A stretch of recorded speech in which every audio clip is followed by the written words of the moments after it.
ప్రేక్షకులకి మీ రామచంద్రమూర్తి నమస్కారాలు. ఇవాళ ఈ వీడియోలో స్టాక్ మార్కెట్స్ చాలా బాగా ఇప్పుడు ర్యాలీ వచ్చాయి. సో మార్కెట్స్ అప్డేట్ అవుతున్నాయి. లాస్ట్ 5 months నుంచి కూడా చాలా ఫాల్ అయినాయి. ఒక్కొక్క కంపెనీ వచ్చి 30-40% ఫాల్ అయింది. ఇలాంటి నేపథ్యంలో ఇప్పుడు స్టాక్ మార్కెట్స్ రివర్స్ అవుతున్న టైంలో బెస్ట్ 5 స్టాక్స్ ఏంటి, కొంచెం షార్ట్ టర్మ్ ఇన్వెస్ట్మెంట్కి ఒక బెస్ట్ 5 స్టాక్స్ ఏంటనేది ఈ వీడియోలో మీకు చెప్తున్నా. ఇది కేవలం నా వ్యక్తిగత అభిప్రాయం మాత్రమే.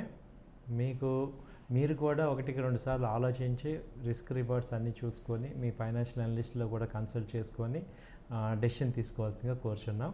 ఎక్కడ కూడా మిమ్మల్ని ప్రెషర్ చేయట్లేదు, జస్ట్ ఓన్లీ ఇది ఎడ్యుకేషన్ కింద తీసుకోవాల్సిందిగా కోరుచున్నాం.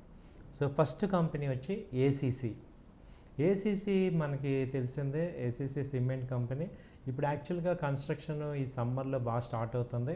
ఇప్పుడు ప్రజెంట్ ఇది 1930 ఆ రేంజ్లో ఉంది. సో బై అరౌండ్ ఇక్కడ 1930 నుంచి 1900 మధ్యలో ఇన్వెస్ట్ చేసుకోవచ్చు. ఇది అంతకుముందు టార్గెట్ వచ్చి 2700 దాకా వెళ్ళింది. ఇప్పుడు కనీసం 100-150 పాయింట్స్ మనం ఒక 2-3 months హోల్డ్ చేసుకుంటే 2200 దాకా వచ్చే అవకాశాలు కనపడుతున్నాయి. సో ఏసీసీ అనేది ఫస్ట్ కంపెనీ కింద మనం తీసుకోవచ్చు. మనకి ఇది టాప్ 100 కంపెనీ. సో ఏసీసీ అనేది ఇది సిమెంట్లో ఆల్రెడీ మంచి లీడింగ్ కంపెనీ. సో కాబట్టి ఇది బాటమ్ అవుట్ అయింది. సపోజ్ ఇప్పుడు 1800 లో లెవెల్ నుంచి రివర్సల్ అయింది కాబట్టి ఇది మంచి అయ్యే ఛాన్సెస్ కనపడుతున్నాయి. రెండో కంపెనీ ఏంటంటే అశోక్ లేలాండ్ వచ్చి ఇది అంతకుముందు ఆల్ టైమ్ హై వచ్చి 270 దాకా వెళ్ళింది. అక్కడి నుంచి లో లెవెల్ వచ్చి 200 ఆ రేంజ్ ఉంది. ఇప్పుడు 220-215 ఆ రేంజ్లో ప్రజెంట్ ఇప్పుడు నడుస్తుంది. సో వీక్లీ చార్ట్స్ అన్నీ కూడా పాజిటివ్గా ఉన్నాయి. సో అశోక్ లేలాండ్ మనందరికీ తెలిసిందే, ఇది ఆటోమొబైల్ కంపెనీ. సో స్మాల్గా మన ప్రైస్ చాలా తక్కువ ఉంది, 200 ఆ రేంజ్లో ఉంది కాబట్టి very standard company. So but ఇది ఒక 3-4 months హోల్డ్ చేసేటట్టయితే 250 నుంచి 270 దాకా వెళ్ళే అవకాశాలు కనపడుతున్నాయండి. So Ashok Leyland is the second one. మూడో కంపెనీ వచ్చి కాన్కార్ అంటే కంటైనర్ కార్పొరేషన్. ఇది defence government company. Container corporation వచ్చి ఇది ప్రజెంట్ 685 అలా ఉంది. సో వీక్లీ చార్ట్ చాలా పాజిటివ్ వచ్చింది. సో ఇక్కడ ఏంటంటే ఇది అంతకుముందు దాదాపు 1120 దాకా వెళ్ళింది. సో ఆల్మోస్ట్ 40% ఫాల్ అయింది కాబట్టి ఇది మంచి ఎంట్రీ పాయింట్ ఉంది. సో కంటైనర్ కార్పొరేషన్ వచ్చి 680 ఆ రేంజ్లో మంచి ఎంట్రీ. సో టార్గెట్స్ వచ్చి 750 దాకా ఛాన్సెస్ ఉంది. అలాగే మళ్ళీ 650 ఆ రేంజ్లో మళ్ళీ రీఇన్వెస్ట్ చేసుకోవచ్చు. ఇది కూడా ఒక 3 months to 4 monthsలో ఇది 750-800 దాకా ఛాన్సెస్ ఉన్నాయి. తర్వాత వచ్చి డాక్టర్ రెడ్డి.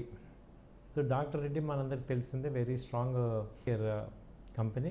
సో ఇదేంటంటే ఫార్మా కంపెనీలో లీడింగ్ ఇండియన్ మన Hyderabad based company doctor Reddy. ఇది అంతకుముందు ఏంటంటే 1400 దాకా హై రేంజ్కి వెళ్ళింది. అక్కడి నుంచి ఫాల్ అయ్యి ఇప్పుడు 1100 లో లెవెల్కి వచ్చింది. ఇప్పుడు 1100 నుంచి ప్రజెంట్ 1160 ఆ రేంజ్లో ఉంది. సో ఇది 1250-1260 దాకా టార్గెట్స్ ఉన్నాయి. సో ఇది మంచి ఇన్వెస్ట్మెంట్కి మంచి ఆపర్చునిటీ అనిపిస్తుంది. సో 1140 నుంచి 1160 మధ్యలో బయింగ్ చేసుకోండి. టార్గెట్స్ వచ్చి 1250. సో ఇది చేసుకోండి. తర్వాత వచ్చి ఇన్ఫోసిస్ కూడా మనందరికీ తెలిసిందే, చాలా టాప్ స్టాండర్డ్ కంపెనీ ఇన్ఫోసిస్. ఇది అంతకుముందు 2000 దాకా వెళ్ళింది 13-12-2024 నాడు. ఇప్పుడు ప్రజెంట్ వచ్చి 1550 దగ్గర మేజర్ సపోర్ట్ తీసుకుంది. సో ఇది ఇప్పుడు వచ్చి 1600 ప్రజెంట్ ఉంది. సో ఇది ఇమ్మీడియట్గా టార్గెట్ వచ్చి 1700 దాకా టార్గెట్ ఉంది. సో ఒక 2-3 months వెయిట్ చేస్తే 1700 మినిమం టార్గెట్ వచ్చే అవకాశాలు ఉన్నాయి. ఐటీ కంపెనీలు మళ్ళీ పుల్ బ్యాక్ అయినాయి ఈ ర్యాలీలో. సో కాబట్టి ఇన్ఫోసిస్ మనందరికీ తెలిసిందే, వెరీ స్టాండర్డ్ కంపెనీ. సో ఇది 1600 నుంచి 1570 మధ్యలో ఇన్వెస్ట్ చేసుకోండి. టార్గెట్స్ వచ్చి 1670 చేసుకోవచ్చు. సో ఇదేంటంటే అంత లాంగ్ టర్మ్ ఇన్వెస్ట్మెంట్ కాబట్టి ఆల్ కంపెనీస్ కూడా వెరీ స్ట్రాంగ్ కంపెనీస్, ఫండమెంటల్గా స్ట్రాంగ్ కంపెనీస్ కాబట్టి మనం ఇన్వెస్ట్మెంట్ ఓరియంటెడ్ కాబట్టి స్టాప్ లాస్ చెప్పట్లేదు. సో బై అండ్ డిప్స్ కింద మీరు యాడ్ చేసుకోవచ్చు. ఇది కేవలం నా వ్యక్తిగతమైన అభిప్రాయమే. దీని మీద మీకు ఇంకా ఏమైనా ఫర్దర్ కావాలంటే మీ కామెంట్స్ రూపంలో నాకు చెప్పండి, నేను మీకు మళ్ళీ అప్డేట్ చేస్తాను. థ్యాంక్ యూ అండి, నమస్తే.